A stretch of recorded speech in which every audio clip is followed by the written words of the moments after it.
अपने गुरु भगवान शिव के चरणों में प्रणाम निवेदित है। इस कालखंड के प्रथम शिष्य वरेण्य गुरु भ्राता साहब श्री हरिलानंद जी और हम सबों की शक्ति स्वरूपा इस कालखंड की प्रथम शिष्या दीदी नीलम आनंद के चरणों में, यहाँ उपस्थित आप सभी भाई बहनों के चरणों में मेरा सादर प्रणाम निवेदित है।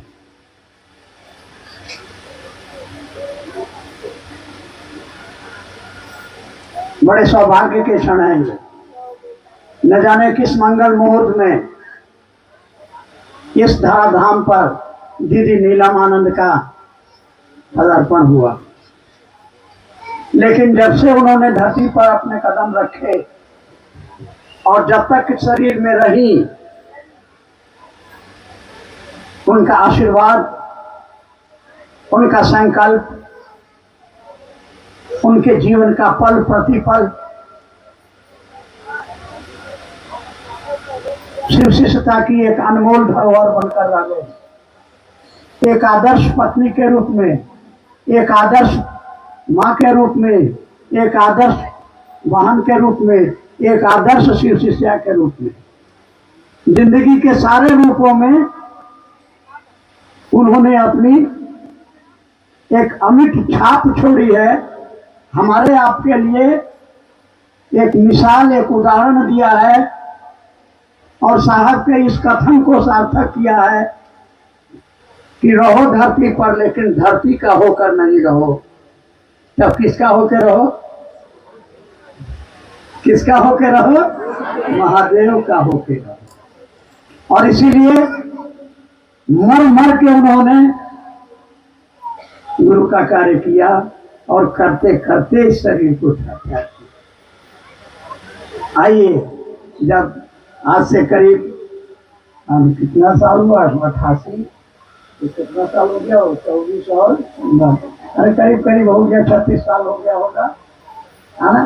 पहली बार पटना में पहुंचा मैं, दरवाजा पर बेल बजाया, दरवाजा खुला, प्रकट हुई एक आकृति, गोल मटोल गोल चेहरा।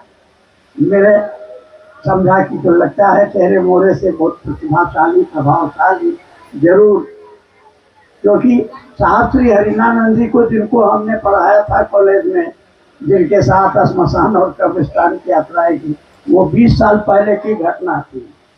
अब बाद में पता चला कि शादी वादी हो गई है, भेंट नहीं हुई थी। तो मैंने हाथ बढ़ाया कि जरा चरण स्पर्श कर लेते हैं, आशीर्वाद दे लेते हैं, तो वो 2 कदम पीछे हट गई। और नहीं, पहले जैसे हमने कहा कि हम साहेबगंज, आप रामेश्वर भैया हैं, हमको लगा अजीब। हाथ बढ़ाया तो 2 कदम पीछे हट गए। नहीं, आप मेरे साहब के गुरु हैं, हम आपको प्रणाम करते हैं। पकड़ा मेरा हाथ और शरीर से तो बलिष्ठ ही ले जाकर के सीधे सोफा पर पटक लाने लगे। साहब अपना ऑफिस चले जाते थे, हमको फर्स्ट सोफा पर बैठा देती, अपने नीचे बैठ जाती, पनबट्टा ले लेती, पान काट रही है, चूना लगा रही है, बना के रखा रही है, गुनगुना रही है। हाँ भैया, ये गाना रहेगा, वो रहेगा। बीच बीच में बैठे हुए हैं, यहाँ पर आँख नाक के ठीक सामने, कान में आवाज आती फूट, और नाक में कभी गुलाब की खुशबू आ जाती, कभी चमेली की खुशबू आ जाती। उनका दीदी क्या हो रहा है? तो दूर ध्यान मत दीजिए। अब दिन भर घर में बैठे बैठे मन करता था कि जरा घुमाए पटना।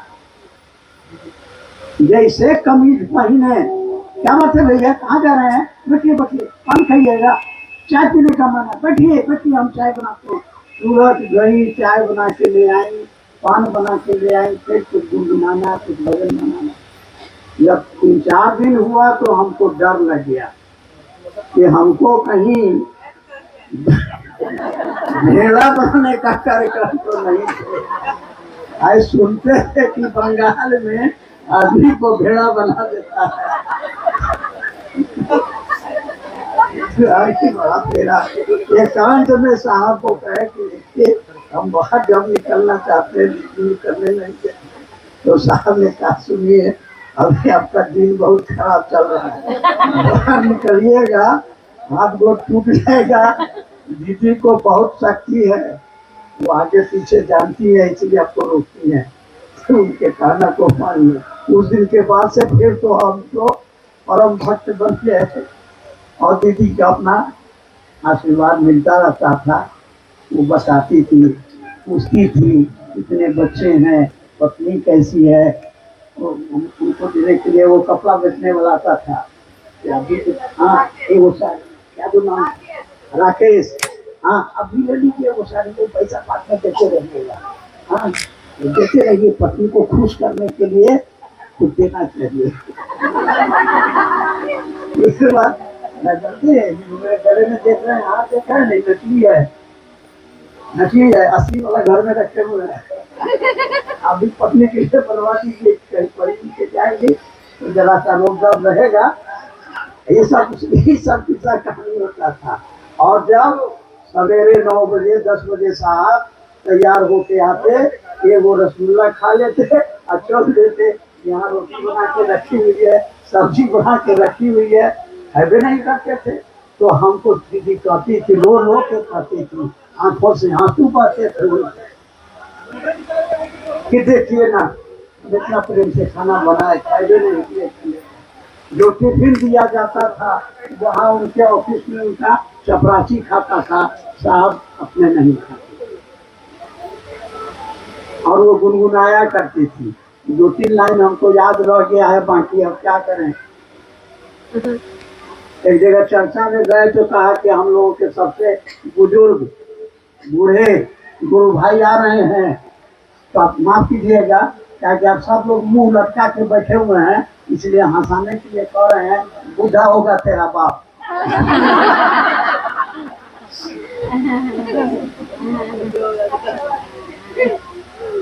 क्या कि हम आपको दिखाई देते हैं बूढ़े, लेकिन हम बूढ़ा है नहीं।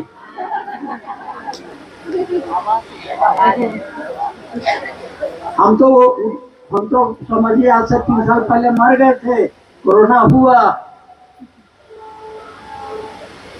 जब यहाँ से जाने लगे तो यही लवली, उसको भी पढ़ाए हैं, मेरे विद्यार्थी यहाँ हैं, एगो विद्यार्थी वहाँ बैठी हुई है, गौरी साहब पढ़ाए।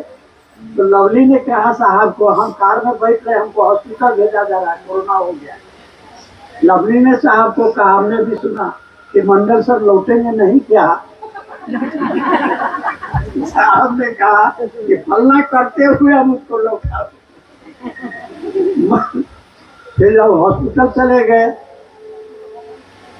तो वहाँ एक गुरु बना जो नर्स थी, क्या तो नाम है, नाम बुला गए। वो साहब को मेरा फोटो दिखा रही थी और उससे कुटुम दीदी कह रही है कि लगता नहीं है कि बचेंगे, साहब तक नहीं बचेंगे। अरे उसको अभी बहुत गुरु क्रम करना है।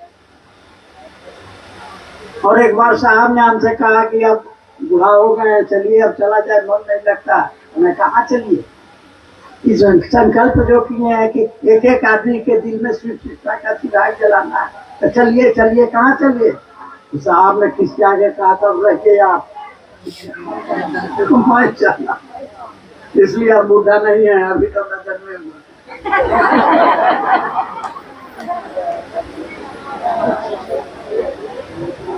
तो नीलम दीदी का जो प्रिय भजन जो हमको थोड़ा सा याद रह गया, 2-4 पंक्तियां आपको सुना देते हैं। क्या है, हमने तुमसे प्यार किया है जितना, कौन करेगा इतना, तेरी अदा के भोलेपन पर लुटते रहे हम जितना, कौन लुटेगा। ये पंक्तियां साहब पर भी लागू होती हैं, महादेव पर भी लागू। आपका मन करे अपने पति देव को कहिए, पति देव का मन करे तो अपनी पत्नी को कहे, मन करे तो अपने महादेव को कहिए, हमारी दीदी मीना, लेकिन कहिए पक्का वादा।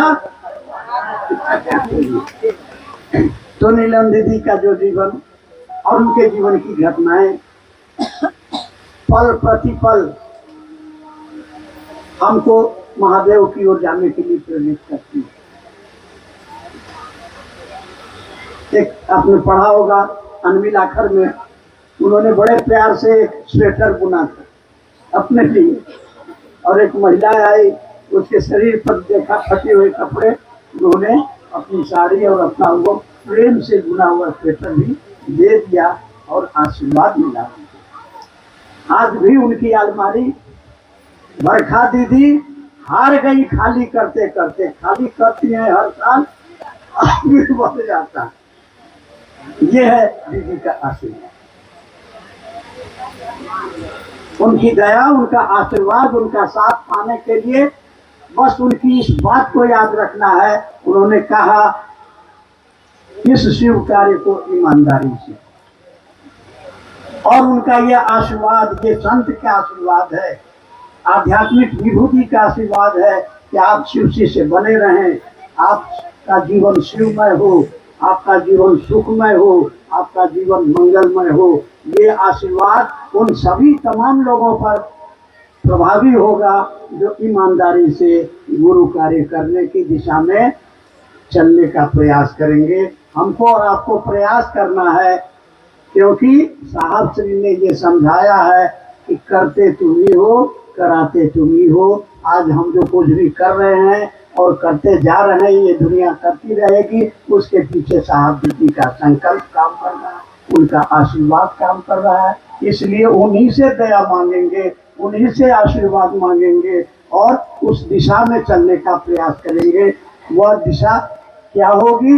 लोगों के दिलों में शिव शिष्टता का चिराग जलाने के लिए। इसी के लिए प्रणाम करेंगे, इसी के लिए चर्चा करेंगे, इसी के लिए दया मांगेंगे, क्योंकि दीदी ने समझाया कर भला तो क्या भला करेंगे? लोगों के दिलों में शिव शिष्टता का चिराग। मेरे साहब ने कहा इससे बढ़िया काम, इससे बढ़िया यज्ञ, इससे बढ़िया दान, इससे बढ़िया तप इस मानव शरीर में और दूसरा कुछ भी नहीं है। और इस काम को करके आज धरती कह रही है कि जब तक सूरज चांद रहेगा साहब दीदी। क्यों कहा? क्योंकि उनकी पूरी जिंदगी शिव के लिए थी, दुनिया के लिए थी, भाई बहनों के लिए थी। तो उनके नक्शे कदम पर चलेंगे, उनके सपनों को साकार करेंगे, इसी में हमारे आपके जीवन की सार्थकता होगी। और इसी उम्मीद और इसी संकल्प के साथ कि साहब दीदी के संकल्प को पूरा कौन करेगा? कौन करेगा? हम करेंगे, हम करेंगे। हाँ, यदि तोर डाक सुने केहू आसे ना तो तुम्हें अकेला चलो, कोई साथ नहीं देगा। हम करेंगे, हम करेंगे, मैं करूँगा। क्या करूँगा? साहब दीदी के सपनों को साकार करने की दिशा में दिलो जान से कोशिश करूँगा। इसी सपने के साथ, इसी संकल्प के साथ आप सभी भाई बहनों के चरणों में मेरा प्रणाम।